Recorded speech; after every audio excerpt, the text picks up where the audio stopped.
Sir నమస్తే అండి. నమస్తే. కృష్ణ రావణ్ గారు బెయిల్ మీద వచ్చిన తర్వాత కూడా మళ్ళా మచిలీపట్నంలో ఆయన్ని అరెస్ట్ చేశారు. అంటే కాదు. కాదు. హ్మ్. అతని మీద కేసులున్నాయి అని 2025లో జరిగిన దాని మీద మళ్ళీ అదేనండి. మచిలీపట్నంలో కాదు అక్కడే. హ్మ్. ఆయనకి ఏ బందర్‌లో కోర్ట్‌లో అయితే బెయిలొచ్చిందో, ఆ కోర్ట్‌లోనే పిఠాపురం అక్కడే అక్కడ అవును. కదా! మచిలీపట్నం అన్నారు కదా! మచిలీపట్నం అని ఎవరన్నారు? కదా! అయితే కాదు. ఆగండి అయితే. రెడీ. సార్ నమస్తే అండి. నమస్తే. కృష్ణ రావణ్ గారు మొన్న ఏలూరు సభలో మాట్లాడిన ప్రసంగానికి సంబంధించి ఆయన్ని అరెస్ట్ చేయడం, ఆయన బెయిల్ తెచ్చుకోవడం, మళ్ళీ ఎప్పుడో 2025లో ఆయన మాట్లాడిన వ్యాఖ్యలకు గాను మళ్ళీ వెంటనే అరెస్ట్ చేయడం. ప్రస్తుతానికి అసలు ఆంధ్రప్రదేశ్‌లో ఏ రాజ్యాంగం నడుస్తుంది అనే వ్యాఖ్యలు మనం చూస్తూనే ఉన్నాం. మీరేం చెప్తారు? ఈ అరెస్టుల పర్వానికి సంబంధించి? అంటే మాకు వ్యతిరేకంగా ఎవరైనా మాట్లాడితే మేము దాడి చేయగలము, అరెస్ట్ చేయగలము, లోపలేయగలము. ఇది కొత్త విషయం ఏమీ కాదు. గతంలో కూడా అంటే ఒక కేసులో అరెస్టు చేసి అతనికి బెయిల్ తెచ్చుకునే లోపు ఇంకొక కేసులో పీటీ వారెంట్ తీసుకొచ్చి అరెస్ట్ చేయటం అనేది ఇంతకుముందు కూడా జరిగింది. హ్మ్. బెయిల్‌తో అంటే జైలుకి వెళ్ళిన తర్వాత జైలుకి వెళ్ళిన తర్వాత ఏ కేసులో అయితే రిమాండ్‌కెళ్ళాడో ఆ కేసులో బెయిలొచ్చి రిలీజ్ చేస్తూ ఉండగా పీటీ వారెంట్ వేసి అతను ఆ రిలీజ్ ఆపేసిన సందర్భం మనం పోసాని కృష్ణమురళి గారి అకౌంట్‌లో చూసాం. హ్మ్. ఆ ఎపిసోడ్‌లో జరిగిందదే. ప్రతిసారి వాళ్ళు బెయిలేసుకోవటం, వీళ్ళు పీటీ వారెంట్ పంపించటం. అవును. ఇది నడిచింది. ఇంతకంటే గూడా ఇదేమీ చేయలేని పరిస్థితుల్లో జైల్లో నుంచి రిలీజ్ అవుతుండగా, జైలు గేటు బయటే అరెస్ట్ చేసి ఇంకొక కోర్ట్‌లో అంటే తీసుకెళ్ళిపోతారు. తీసుకెళ్ళిపోయి ఒక 20 రోజులు ఎవరికీ కనిపించకుండా దాస్తారు. అంటే పోలీసులు సహజంగా చేసేటువంటి కార్యక్రమం చెప్తున్నాను నేను. ఏ కేసులు పెట్టకపోయినప్పటికీ జైల్లో నుంచి రిలీజ్ అవుతున్నటువంటి ఒక బెయిల్ మీద విడుదలవుతున్నటువంటి వ్యక్తిని అరెస్ట్ చేసి తీసుకెళ్ళిపోయి ఎక్కడో దాచేసి ఒక 2 వాయిదాలు గడిచిన తర్వాత అక్కడ 2 వాయిదాలకి ఇతను వెళ్ళడు. ఏమని చెప్తారప్పుడు కోర్ట్ ముందు? ఎందుకు రాలేదు అని జడ్జి గారు కోప్పడతాడు. హ్మ్. ఇతనికి లాయర్ ఉంటే ఆ లాయర్ మీద కోప్పడతాడు. ఏంటి మీ క్లయింట్ రాలేదేమిటి అని. పీపీ గారు బహుశా అబ్స్కాండేమోనండి అంటాడు. ఇదంతా డ్రామానే అయితే. డ్రామానే. అనగానే ఓహో! అలాగా అయితే మనం నాన్ బెయిలబుల్ వారెంట్ ఇష్యూ చేయండి అంటాడాయన. అది ఇష్యూ అయిన తర్వాత ఇతన్ని తీసుకెళ్ళి కోర్ట్‌లో హ్యాండ్ ఓవర్ చేస్తారు. చేసిన తర్వాత ఆయన మళ్ళీ కోపంగా రిమాండ్ రాస్తాడు. మళ్ళీ తీసుకెళ్ళి లోపలేస్తారు. Fresh bail ఏసుకోండి అంటాడాయన. మళ్ళీ బెయిలేస్తారు. ఇలాంటి గందరగోళాలు చేసిన చరిత్ర కూడా ఆంధ్రప్రదేశ్ పోలీసులకుంది. కాబట్టి వాళ్ళు జైల్లో ఉంచాలి ఒక వ్యక్తిని అన్న తర్వాత ఏవైనా బయటికి చేయగలరు. రాకుండా ఏవైనా చేయటానికి సిద్ధంగానే ఉంటారు. ఈ చరిత్ర అంతా ఉంది ఆళ్ళకి. కొత్త కేసు కాదిది. కొత్త ప్రయోగం కాదు. ఈ కేసులో జరిగిన కొత్తదనం గాదు. హ్మ్. ఆల్రెడీ పోసాని కృష్ణమురళి ఈ టార్చర్ భరించలేకే అంటే మనోభావాలనేవి రకరకాల చోట్ల గాయపడతాయి. అలా 25లో గాయపడిన ఒక మనోభావాల కేసు తాలూకా వారెంట్ పట్టుకొచ్చి, ఈ పిఠాపురం కేసులో బెయిల్ రాగానే ఇమ్మీడియేట్‌గా ఈ వారెంట్‌లో అరెస్ట్ చేశారు. వేరే పోలీసులు. హ్మ్. అరెస్ట్ చేసి అక్కడికి తరలించారు. అక్కడ బెయిల్ తెచ్చుకుంటారు. బెయిల్ తెచ్చుకోగానే ఈలోపు ఇంకెక్కడో రాయలసీమలో గాయపడుతుంది ఒకరి మనోభావం. హ్మ్. ఇమ్మీడియేట్‌గా అక్కడ ఆయన స్టేషన్‌లో కంప్లెయింట్ ఇప్పిస్తారు. ఆ కంప్లెయింట్ ఆధారంగా ఒక ఇది వారెంట్ పట్టుకొనొచ్చి ఇక్కడ అరెస్ట్ చేస్తారు. తీసుకెళ్ళి రాయలసీమలో ప్రొడ్యూస్ చేస్తారు. ఏ అనంతపురంలోనో, ఏ కడపలోనో. చేస్తే మళ్ళీ అక్కడ బెయిల్ ప్రయత్నం చేయాలి.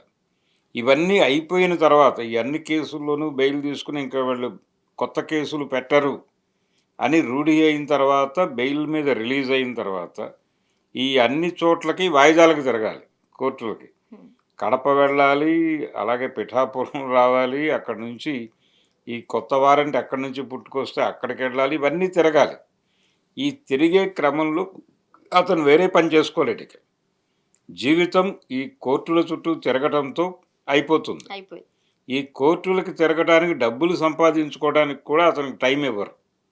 దాంతో అతనొచ్చి దండం పెట్టేస్తాడు. మహాప్రభో తప్పైపోయింది. నన్ను క్షమించండి, వదిలేయండి అని. హ్మ్. పోసాని కృష్ణమురళి గారు ఎలాగైతే తెల్ల జెండా ఎగరేసి నన్ను వదిలేస్తే చాలు నా బతుకేదో నేను బతుకుతాను అని ప్రెస్ మీట్ పెట్టి మరీ ఆయన తెల్ల జెండా చూపించాడో అలా ప్రతి ఒక్కరూ చేయాలి. అంటే ఈ ఇప్పుడు నడుస్తున్నటువంటి కూటమి ప్రభుత్వాన్ని నడిపిస్తున్నటువంటి భారతీయ జనతా పార్టీకి ఒక విధానం ఉంది. ఆ విధానం ఏమిటంటే ఎవరైనా సరే సరెండర్ అవ్వాలి. లొంగి ఉండాలి. హ్మ్. లొంగి ఉండకపోతే మేం చేసే దాడులకు సిద్ధపడాలి. మేము ఏం చేసైనా వాళ్ళ జీవితాలని గందరగోళపరుస్తాం.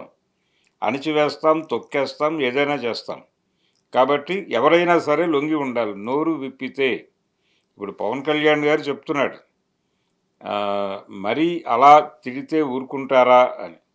ఆయన కూడా తిట్టిన సందర్భాలు ఉన్నాయి. అలాగే అదే లెవెల్‌లో అవే మాటలు వాడి. హ్మ్. ఈయన్ని ఇమిటేట్ చేశాడు అతను. కృష్ణ రాఘవ్ ఈయన్ని ఇమిటేట్ చేసిన పాపానికి అతను ఇతనికి నేరస్తుడిగా కనిపించాడు. కానీ 'ప్రశ్నారావణ్' గారు కావచ్చు, లేకపోతే 'కేవీఆర్' గారు కావచ్చు, ఆయా సందర్భాలలో ఇప్పుడు ఏదైనా ఒక విషయం ఉంటే దానిని చెప్పడం వేరు, ఉపయోగించే భాష వేరు. మనం మళ్ళీ మాట్లాడదాం 'పవన్ కళ్యాణ్' గారు ఏమన్నారు, ఏం జరిగిందని. కానీ ఇక్కడ వీళ్ళ అరెస్టుల పర్వం జరుగుతున్నప్పుడు వీళ్ళు వాడిన భాష కూడా ఒక రకంగా చెప్పాలంటే అది కరెక్ట్ కాదు. ఇప్పుడు మీరు అదే తప్పు భాష చేశారంటే నేను అటువైపు చేయొద్దు నుంచి గదా! అంటే అదే భాష అటునుంచి కూడా నడుస్తోంది కాబట్టి మేము మాట్లాడతాం అంటున్నారు వాళ్ళు. అది కరెక్ట్ అంటారా? అలా కాదు. అంటే వీళ్ళ దగ్గర కూడా ఒక జస్టిఫికేషన్ డైలాగ్ ఉంది. హా! ఒక జస్టిఫికేషన్ డైలాగ్ ఇవ్వటం మీ తప్పు కదా! అందుకని వాళ్ళు కూడా ఆత్మపరిశీలన చేసుకోవాలి. ఆత్మవిమర్శ చేసుకోవాలి. ఇలా మనం మాట్లాడినా తప్పే అనే విషయం అంగీకరించాలి. అలాగే మీరు ఆ విషయం చెప్పడం కోసం కేసు పెట్టారు ఓకే. ఈ టార్చర్ ప్రోగ్రామ్ ఎందుకు? ఈ చుట్టూ దేశం మొత్తం మీద మనోభావాలు గాయపరిచి అంటే ఏదో విషయం మీద మనోభావం గాయపడింది అని ఎవరైనా అసలు ఈ పాలిటిక్స్‌కి సంబంధం లేకుండా ఇంట్లో నన్ను గాయపరిచారు అని చెప్పి ఎవరైనా ఒక వైఫ్ వెళ్ళి నా భర్త నా మనోభావాలు గాయపరిచాడు అని కేసు వేస్తే ఇమ్మీడియట్‌గా అతన్ని తీసుకొచ్చి ఇదే పద్ధతిలో వ్యవహరిస్తారా పోలీసులు? హ్మ్. ఎందుకమ్మా ఏదో పిలిపించుకొని మాట్లాడుకొని సెటిల్ చేసుకోక అలా పోలీస్ స్టేషన్‌కి ఎక్కితే ఎలాగా అని మాట్లాడతారు వీళ్ళే మళ్ళీ. ఏది ఆ మధ్య బండి సంజయ్ గారి కుమారుడి వ్యవహారంలో కేసు పెట్టడానికి వెళ్ళిన తల్లి 'బండి గారిని భగీరథ' బండి ఇష్యూలో. భగీరథ గారి వ్యవహారంలో అమ్మ మీరెళ్ళి పెద్దవాళ్ళు మీరు మాట్లాడుకోండి. సమస్యని కోర్టు స్టేషన్ బయటే సెటిల్ చేసుకోండి. ఇక్కడికి రాకండి అని చెప్పారు. అలా వ్యవహరిస్తారు కొన్ని చోట్ల. ఇక్కడేమో అసలు కేసులు వీళ్ళే పెట్టించి పరుగులు పెడుతున్నారా అని అనిపిస్తోంది. అంటే మనోభావాలు గాయపడవా మీకు? గాయపడితే కేసు పెట్టండి. మేమున్నాం కదా అరెస్ట్ చేయడానికి. అసలు మాకు వేరే ప్రోగ్రామ్ లేదు ఇది తప్ప. అన్నంత ఉత్సాహం చూపిస్తున్నారు పోలీసులు. ఇది ప్రమాదకరం. అంటే ఇంకొకటి సార్, జర్నలిస్టులు వేరు, ఇన్‌ఫ్లుయెన్సర్స్ వేరు. ఈ మధ్య కాలంలో డిజిటల్ మీడియా వచ్చిన తర్వాత యూట్యూబర్స్ వేరు. ఈ యూట్యూబర్స్ వేరు. ఇంతకుముందు జర్నలిస్ట్ అనేవాళ్ళు ఒక సెపరేట్ గ్రూప్ అది. గ్రూపు కాదు ఏం ఛానల్‌కి, కాదండి. ప్రజలు పేపర్‌లకి వర్క్ చేసేవాళ్ళు. నో. నో. నో. ప్రజలు ఒక సమాచారం పొందుతున్నారు. హ్మ్. అది పేపర్ నుంచి పొందారు ఒక దశలో. తర్వాత రోజుల్లో టీవీల నుంచి పొందారు. ఆ తర్వాత రోజుల్లో ఇంటర్నెట్ నుంచి పొందుతున్నారు. వెబ్‌సైటుల నుంచి పొందారు.